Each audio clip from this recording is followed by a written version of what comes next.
queria agradecer inicialmente ao Grupo de Gestão de Micro e Pequenas Empresas, como você bem apresentou. É um prazer enorme poder falar de um tema extremamente especial nos dias de hoje, e eu estou muito feliz pela abertura, pelo incentivo que o pessoal do GEMP assegurou para que eu pudesse estar falando com vocês sobre esse tema hoje. Um passarinho me contou que hoje é o dia do administrador, então eu queria aproveitar e parabenizar a todos e dizer que me enche de esperança pensar nessa questão da saúde mental, da gestão de pessoas, que é o tema que a gente vai passar por aqui, e acreditar que realmente as pessoas que estão participando hoje têm um enorme poder de transformação dessa realidade. Acho que vocês vão me entender um pouquinho aí no decorrer da apresentação. Então, eu vou agora compartilhar aqui com vocês.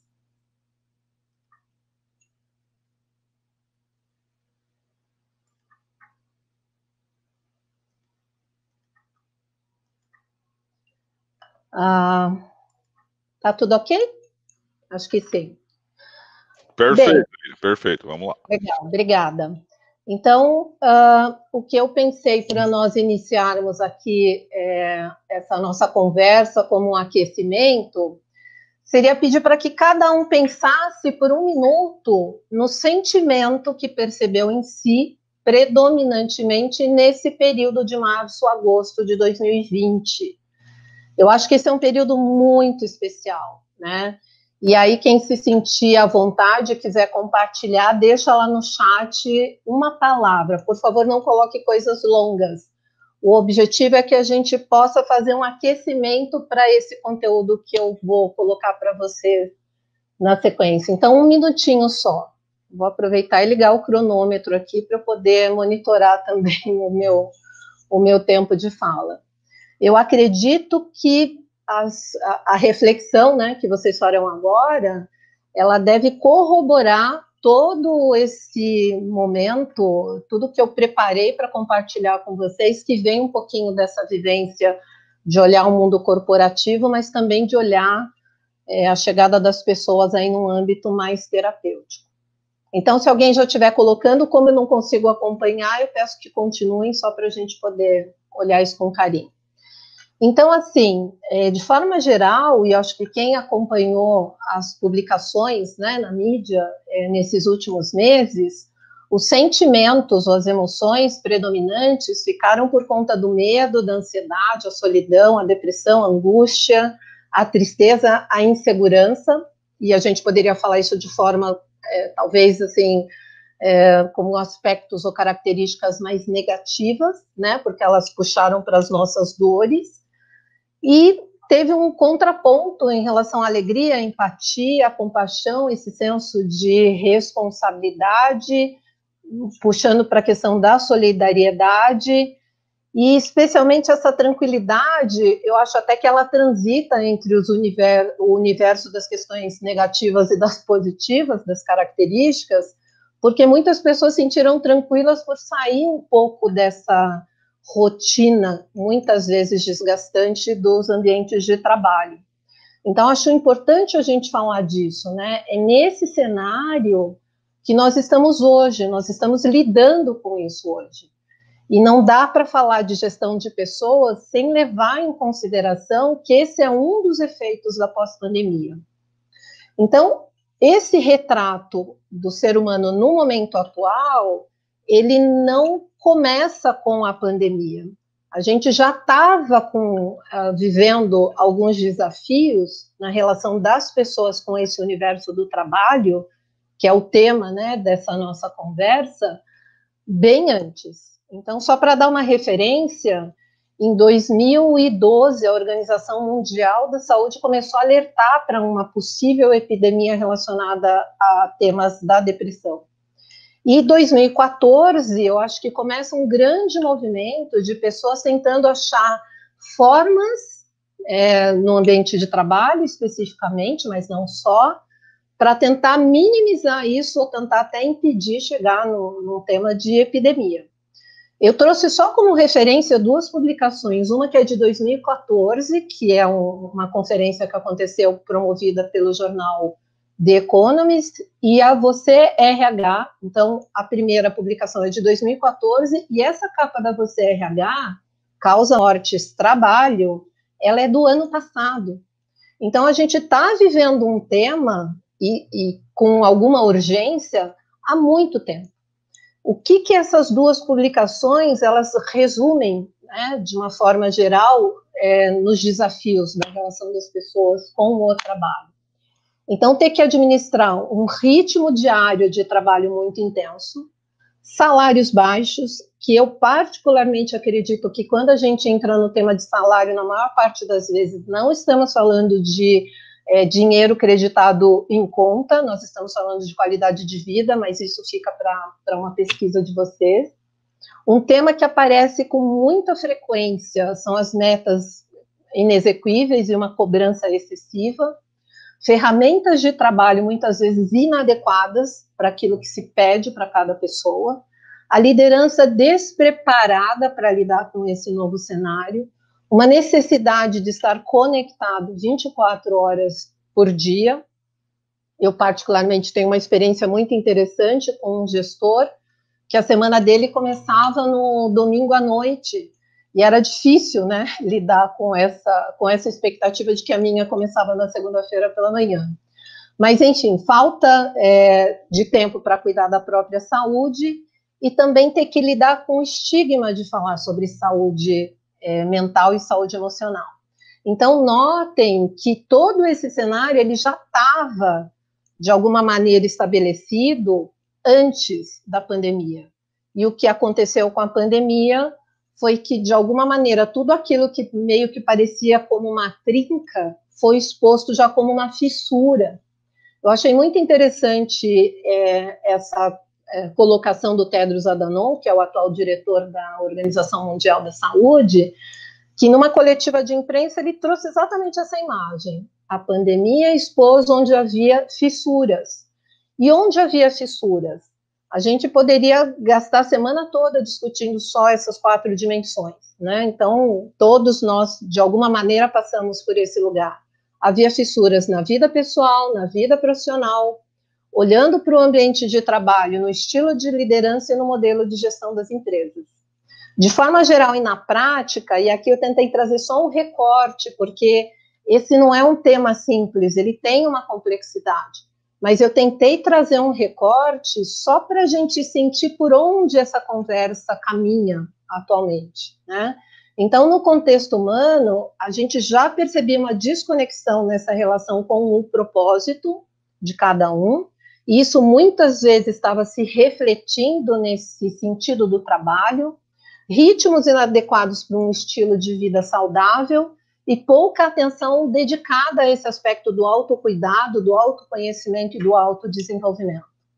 No contexto organizacional, o que já era possível perceber, os modelos e práticas de gestão repetindo padrões antigos. De outra forma, a ausência de estratégia ou estratégias não reconhecendo o papel e a importância das pessoas, logo não colocando pessoas como prioridade.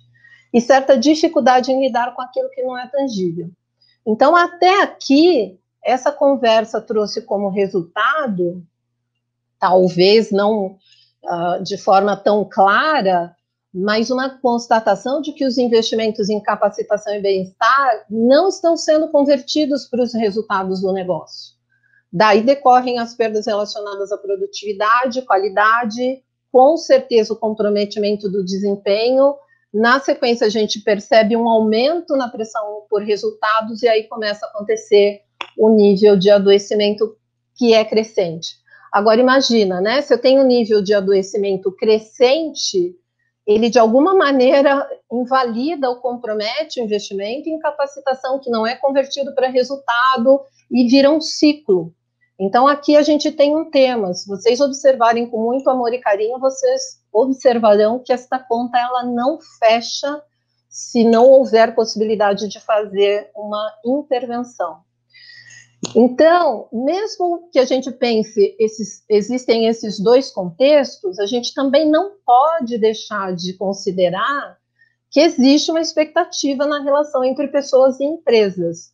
Então, de uma forma também bastante objetiva, a gente percebe nesse encontro de ser humano com empresa que o ser humano traz a sua biografia, traz seus valores, traz seus motivos, busca um senso de pertencimento. A empresa, por sua vez, traz a sua história, os seus valores, os seus motivos, trabalha por esse senso de responsabilidade na comunidade onde atua, e claro que essas expectativas são traduzidas aí tanto no cumprimento do contrato, não só de trabalho, mas no contrato psicológico, né, que se efetiva nesse encontro, sendo que, de um lado, o ser humano vai buscar as oportunidades para se desenvolver e ter os seus motivos atendidos, a empresa vai buscar o engajamento com os objetivos e metas e espera que as pessoas participem na geração dos resultados. Quando a gente olha para esse contexto, nós vemos o líder sendo, então, de certa forma, o responsável por promover esse alinhamento de expectativas e valores, buscar coerência entre discurso e prática, trabalhar na questão das metas e dos recursos, de forma que isso assegure que as pessoas tenham as condições de trabalho adequadas, e, por fim, uma adequação do cargo, quer dizer, as pessoas precisam estar realmente com o seu perfil e com o nível de capacitação adequado àquilo que é solicitado. Nesse cenário, a gente imagina que o ambiente de trabalho, ele se torna seguro tanto do ponto de vista físico quanto do ponto de vista psicológico. Então, repetindo, né, o que acontece aí nesse encontro de expectativas, a parte superior aqui da minha projeção, ela é igual, só que quando a gente olha para o âmbito das equipes, o que se espera, né? Que essas equipes se responsabilizem pela sua motivação e pelos seus valores. E aqui eu acho interessante sempre falar, porque motivação é motivo para ação. Acho que, né, como gestores, administradores, a gente sempre fala isso, mas eu entendo que o motivo é de cada um, né? Então, aqui a equipe é responsável por isso. A equipe também deveria estar fazendo análise e ponderação das suas capacidades e buscando os recursos para garantir a qualidade, enfim, todos os requisitos para as entregas que estão sob a sua responsabilidade. Isso com uma atitude proativa e comprometimento. Então, num primeiro momento, esse olhar, ele também deveria assegurar um ambiente de trabalho seguro, tanto do ponto de vista físico quanto do ponto de vista psicológico. Agora, eu acho que eu não contei nenhuma novidade, né? Nós já sabemos de tudo isso. E o nosso dia a dia, especialmente as áreas responsáveis aí por fazer a gestão de pessoas, desenvolvem inúmeras ações com foco nesses temas. Mas eu acredito que a gente ainda não chegou ao cerne das questões. Então, para mim, ficaram, e talvez para vocês também, algumas perguntas. E aí, começando aqui só por 3, que já dá uma boa conversa, assim, quais perguntas nós ainda não fizemos? Quais perguntas nós não queremos fazer? E o que queremos fazer com as fissuras que foram expostas com esse tema da pandemia? Então, lembra que a gente está vindo de um contexto que só está sendo potencializado por esse universo novo, ele já existia. Algumas evidências, né, de todo esse processo. A Previdência Social afastou 178 mil pessoas por transtornos mentais comportamentais em 2017 e já relatou um aumento em relação a 2017 e 2018 de 12% nos casos. O Ministério da Saúde informou que os transtornos psicológicos são a terceira causa de afastamento das pessoas desse universo das empresas, das organizações. No ano passado, a Organização Mundial da Saúde constatou que nós somos 18 milhões de brasileiros sofrendo de ansiedade. E um dado mais recente, a Associação Brasileira de Psiquiatria evidenciou o agravamento de quem já tinha um quadro psiquiátrico, e é importante salientar que muitos quadros psiquiátricos não são incapacitantes para o trabalho. Então, é importante a gente ponderar que, assim, essas pessoas, elas devem fazer parte do nosso processo, né? Só que, com o agravamento de todo esse universo novo que chegou com a pandemia, os quadros já existentes também agravaram. Além disso, pessoas que talvez tivessem um quadro leve recorreram mais ao trabalho, né, dos psiquiatras. Os psiquiatras tiveram mais demandas nesse período. E quem ainda não tinha apresentado sintomas, passou a apresentar. Lembra que eu falei lá no começo? Depressão, ansiedade, angústia, quer dizer, os temas que começaram a se instalar e que não foram passando. Ao contrário, com o passar dos meses e toda essa incerteza, as situações entraram realmente num certo agravamento, né? Agora, colocar isso para vocês me faz ir além das evidências. Provavelmente, muitos gestores não têm acesso a algumas informações que os terapeutas acabam tendo.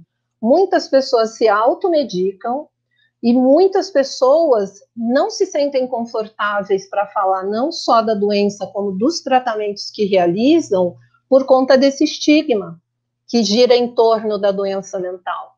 Então, quando a gente fala de desempenho, quando a gente fala de resultado, a gente tem que considerar aquilo que já é visível por meio das estatísticas e também aquilo que, de alguma maneira, chega fora das estatísticas, mas que também é realidade e também impacta.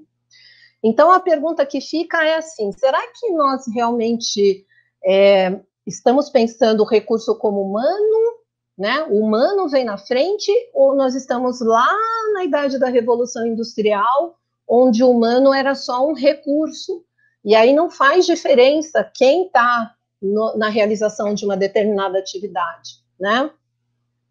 Quando a gente entra nesse cenário, eu queria propor uma reflexão que, assim, quando a gente fala dos recursos orientados para a produção, eu fiz uma estimativa aqui de que talvez o tempo de reposição seja de uma semana.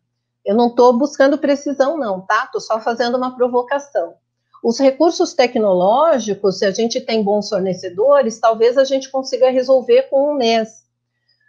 Os recursos financeiros, mantendo um bom relacionamento com os agentes financeiros, talvez a gente consiga resolver em 3 meses. Mas quando a gente entra no universo dos recursos humanos, quando a gente começa a falar sobre e para pessoas, isso muda muito. Se a gente pensar na necessidade de repor uma pessoa, talvez a gente fique aí num horizonte de 1 a 3 meses. Para capacitar, 3 a 6 meses. Para desenvolver, 6 meses a 1 ano. E no tema da saúde mental, talvez muitos acompanhem isso, a pessoa muitas vezes fica afastada por anos. Então, quando a gente entra nesse lugar, não se pergunta mais se a população vai adoecer e se isso vai gerar um impacto no mundo do trabalho, nas relações de trabalho. A pergunta não é mais se vai acontecer, mas quando. Percebem como isso está, de alguma maneira, presente, mas com a pandemia começou a ficar um pouco mais intenso? Só para a gente fechar essa reflexão, mais alguns dados disponíveis, a Associação Brasileira de Qualidade de Vida indica que os desgastes relacionados com esses temas de saúde mental, questões emocionais, podem representar 6% da folha de pagamento. Uma pesquisa da Universidade de Stanford calcula que os custos indiretos provenientes de desengajamento, da desmotivação e do absenteísmo são 5 vezes superiores ao montante de despesas médicas diretas. Então, se eu pudesse deixar um grande pedido, né, pensando nesse momento onde a gente tem essa grande oportunidade de falar de humanização no trabalho, não pare a conversa aqui, não para na estatística. Eu acho que realmente a gente tem uma responsabilidade de atuar de uma mais intensa nesse cenário.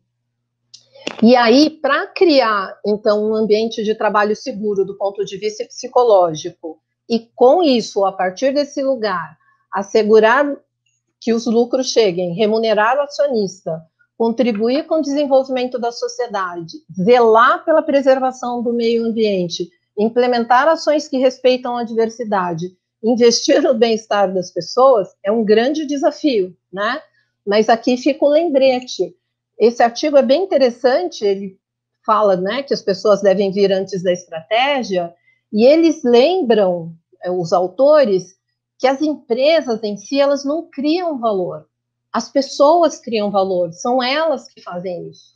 Então, eu não consigo cumprir as etapas anteriores de remunerar o acionista, de desenvolver ações para o meio ambiente, para lidar com a diversidade, se eu não perceber quem são essas pessoas, né? E o momento pelo qual elas passam. A gente está vivendo um cenário onde parece que a única certeza é a incerteza, né?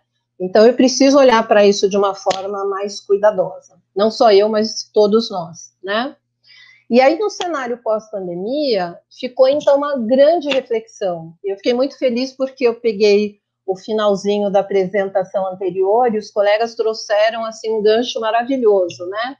Porque as empresas, elas, obviamente, colocam para os seus colaboradores no dia a dia todos os seus objetivos, metas, os valores, os processos, tecnologias, políticas, e normalmente para que isso seja realizado, a gente trabalha fortemente esse tema das competências.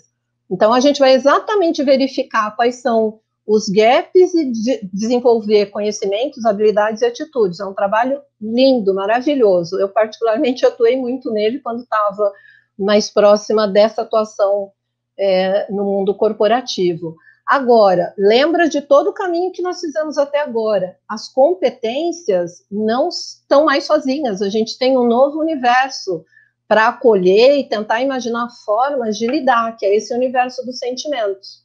Essas bolinhas aqui não foram colocadas aleatoriamente, é para lembrar que hoje as pessoas que estão nesse universo do trabalho, além de toda a demanda de olhar de forma responsável por os objetivos e metas, cuidar do seu desenvolvimento por meio das competências, elas estão carregadas daqueles sentimentos, né? E se a gente não considerar isso, talvez a gente não consiga proporcionar esse ambiente onde eu consigo dar conta da produtividade, do engajamento, da realização da estratégia, da conquista dos resultados, e provavelmente esse propósito ele também não se cumpre. Então, acho que essa é uma referência muito legal. Em relação às pessoas, até o pessoal do GEMP fez uma provocação, né? Então, quais são as novas competências? Como hoje esse universo, né, do dia a dia das organizações, ele chega para mim de forma indireta, eu fui pesquisar. E aí eu fiquei um pouco surpresa, porque, de alguma maneira, quando a gente olha para as competências, pelo que se fala, as competências são as mesmas. Tirando aqui o aspecto de inovação e prontidão digital, que eu acho que tem a ver com essa realidade de agora, as pessoas estão sendo chamadas para competências que já estavam antes, né? Resiliência, comunicação aí para ênfase na transparência, planejamento para ênfase, com ênfase numa estratégia que permita atuar em momentos de incerteza, relacionamento interpessoal até para lidar de uma forma mais adequada com o distanciamento físico, criatividade, enfim, esse cenário ele não muda. Mas o que ficou claro é que quando eu pego as competências e integro com essa imagem dos resultados, a gente está chegando num outro lugar, e esse é um lugar que é muito especial. A gente está falando de novos valores. Então, é muito interessante observar que a gente está entrando num universo realmente mais humanizado das relações de trabalho, em que empatia, solidariedade, humanidade, humildade, coragem e colaboração estão realmente ganhando um espaço, né? Então, eu acho que é um momento único para se pensar realmente quem é esse ser humano que está diante da gente nesse universo do trabalho. Então, aqui, até esse momento, né, dessa nossa conversa, essa reflexão, ela parece que é igual para todas as pessoas que estão no universo do trabalho. Mas aí, como apoiar as micro e pequenas empresas nessa jornada, que é um tema bem especial que o pessoal do GEMP abraça aí no dia a dia? O que a gente percebeu na realidade dessas organizações é que, apesar de serem vistas como fundamentais para o crescimento do país, elas já vinham numa situação delicada. As fissuras ficaram mais visíveis no planejamento e na gestão financeira, mas isso impactou fortemente a gestão de pessoas. Então, acho que a reflexão para ser feita, especialmente com esse grupo, é de que esse cenário futuro ele pede um empenho em organizar as empresas com novos modelos de atuação e definir estratégias que contemplem alternativas e planos de ação para lidar com esse momento. Tem também uma urgência nas ações de adaptação digital. O que eu mais acompanhei dentro dessa conversa, né, entre micro e pequenas empresas como uma grande necessidade e talvez algo muito inovador é a transformação digital. Além disso, agilidade para entender as novas demandas do mercado. Eu achei muito curioso também um exemplo, não me lembro agora a publicação, mas em que uma doceria procurou uma hamburgueria para tentar alcançar o mercado por meio de combos. Então, talvez essa seja também uma das novidades, né, mas que requer agilidade. Então, se eu estava nessa posição, o que eu tenho que fazer agora, né, e quais são os caminhos? Esse aparente cenário futuro, ele também pede coragem para formar uma rede de apoio que aporte os conhecimentos necessários para atuar nesse novo cenário. E também pede a garantia de que a paixão e os talentos dos fundadores sejam inspiração. Então, a gente sabe que muitas dessas organizações, elas são movidas pela paixão e o talento dos seus fundadores, mas é necessária a compreensão de que isso não será suficiente. E quando a gente fala de humanização no trabalho, eu acho que dá para perceber clara e fortemente essa relação, né? Mas a gente também percebeu que um pouco dessa realidade vem de, talvez, algumas percepções que os empresários das micro e pequenas empresas trazem. Parece que, por vezes, fica um questionamento, né, se é possível pagar por serviços que ofereçam esse tipo de apoio. Então, é possível contratar alguém que ajude a fazer a discussão da estratégia, que ajude a elaborar um plano de marketing? Quando as pessoas, esses empresários, não acreditam que isso é possível, tendem a montar estruturas de negócio e de trabalho que não suportam os impactos, como esse que ficou evidenciado na pandemia.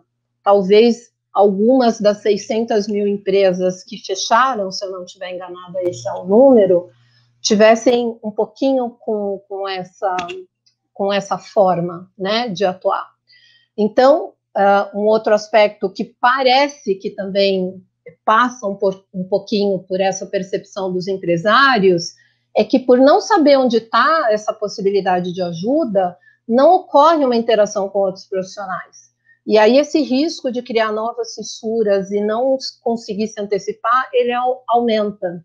E, por fim, o que fica, às vezes, perceptível é que os empresários perdem o entusiasmo por não conseguir usufruir desse sonho de empreender.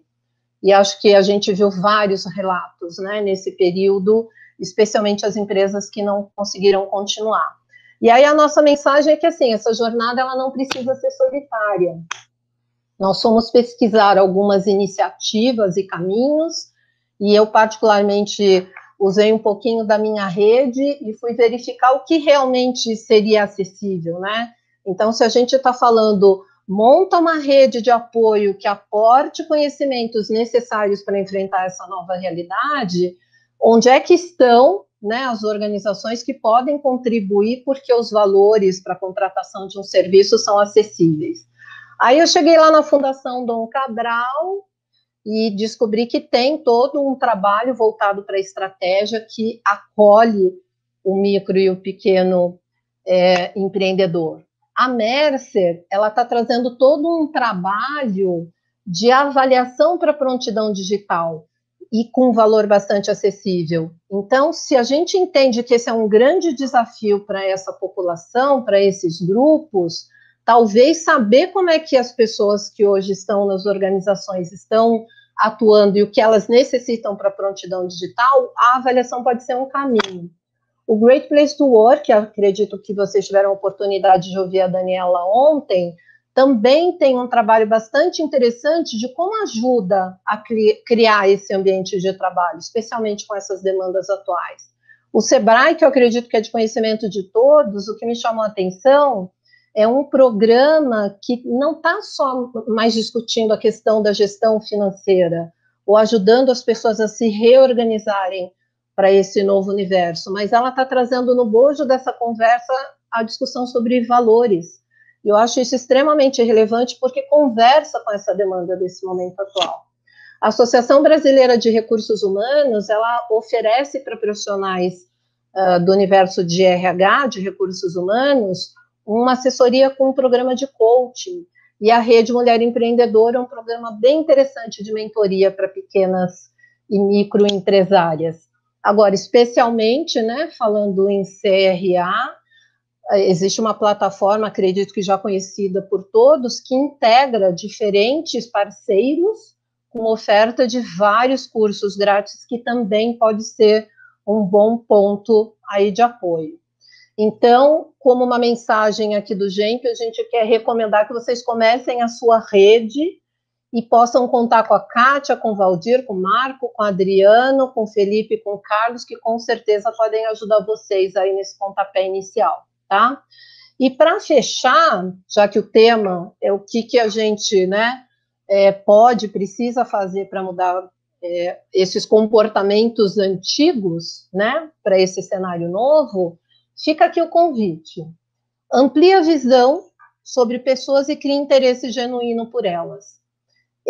Se a gente mantiver o olhar da revolução industrial pensando como recurso, a gente perde, às vezes mata o potencial que cada pessoa pode trazer. Isso requer tempo, às vezes, né? A gente precisa se preparar para essa escuta, para esse olhar, mas vale muito a pena. Patrocine e participe de ações junto à sua rede, para pensar novos caminhos e novos comos. Eu confesso para vocês que às vezes eu fico bastante preocupada com esse olhar sobre o novo normal. Se a gente pensar que tem um novo normal, tinha um antigo. Eu espero que vocês tenham compreendido a mensagem que eu tentei passar, porque assim, no tema da gestão de pessoas tem muita coisa que já não estava normal. Então a gente precisa montar redes para pensar novos comos. Faça valer a coerência entre o discurso e a prática. A gente tem muitas práticas, mas se a gente não está conseguindo reverter o resultado, talvez tenha uma dissonância. E é necessário chegar nisso, senão a gente não consegue levar informações para o processo decisório. Identifique e gerencie os fatores estressores que comprometem saúde e produtividade. Existem indicadores possíveis para isso. Assegure uma visão de propósito. Se a gente não sabe para onde vai, qualquer caminho serve. E cada um tem um papel na sua organização. Quebre tabus e fale de forma responsável sobre saúde mental. Muitas campanhas são excelentes, mas às vezes não suficientes. Capacite a liderança para gerir, para atuar em ambientes de trabalho que promovam e acolham essas questões relacionadas à saúde mental e emocional.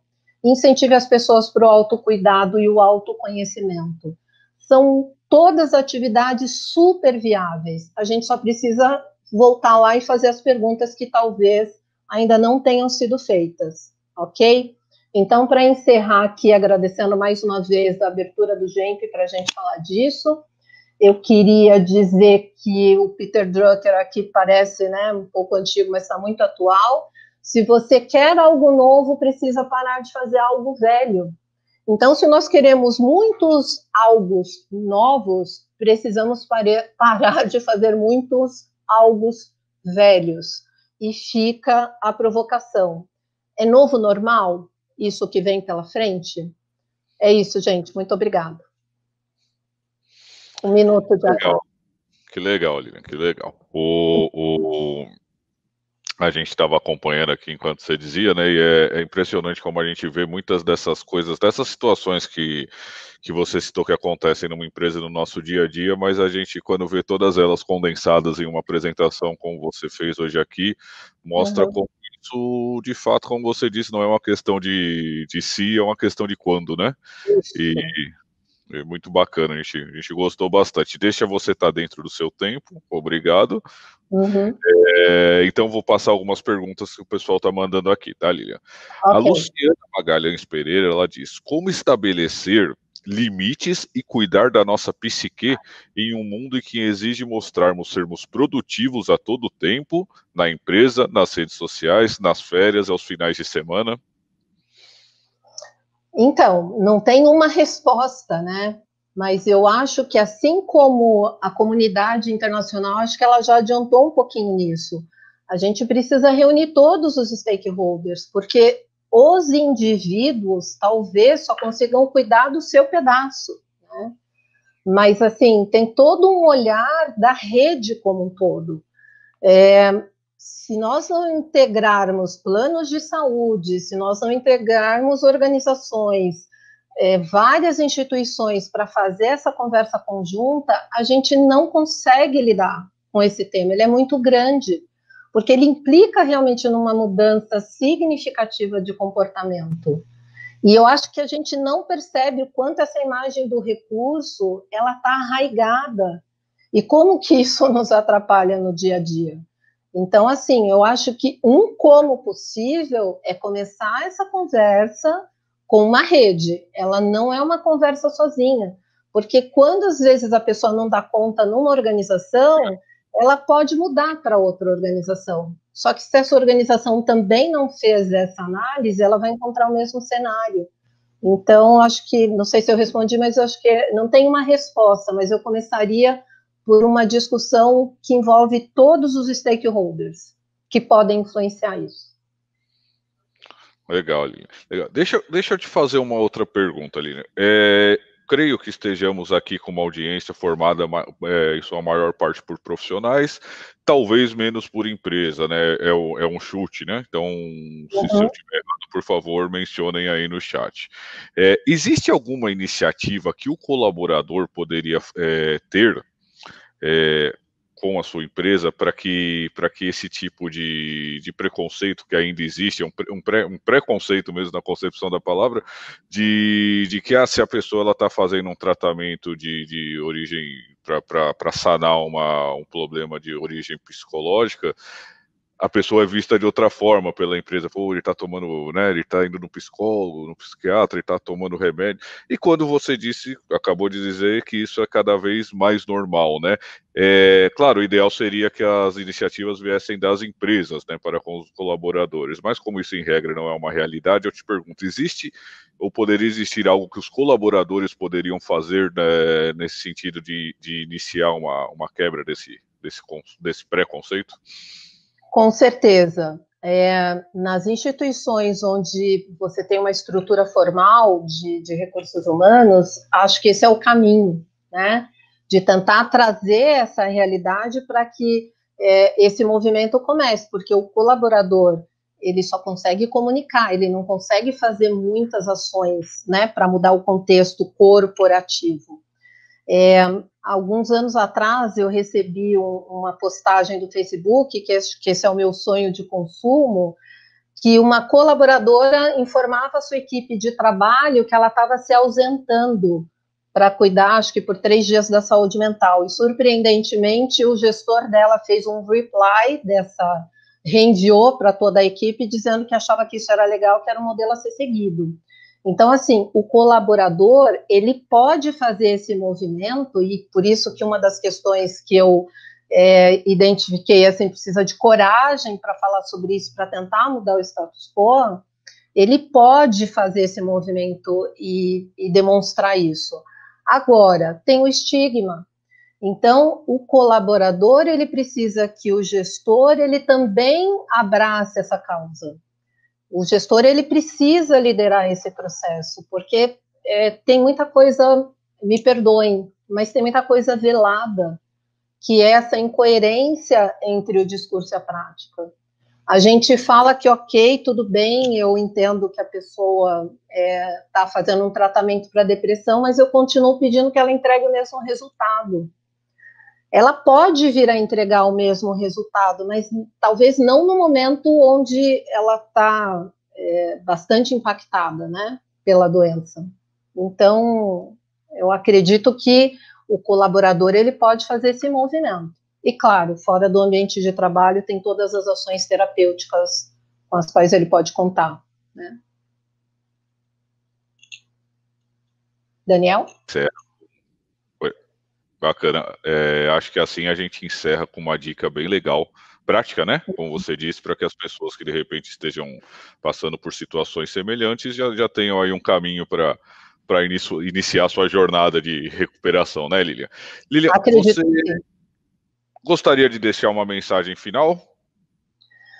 Sim, eu acho que a responsabilidade, eu acho que essa é uma pergunta que às vezes ela passa, né, talvez pelo universo das organizações, é se a responsabilidade pelo adoecimento não é da pessoa, né?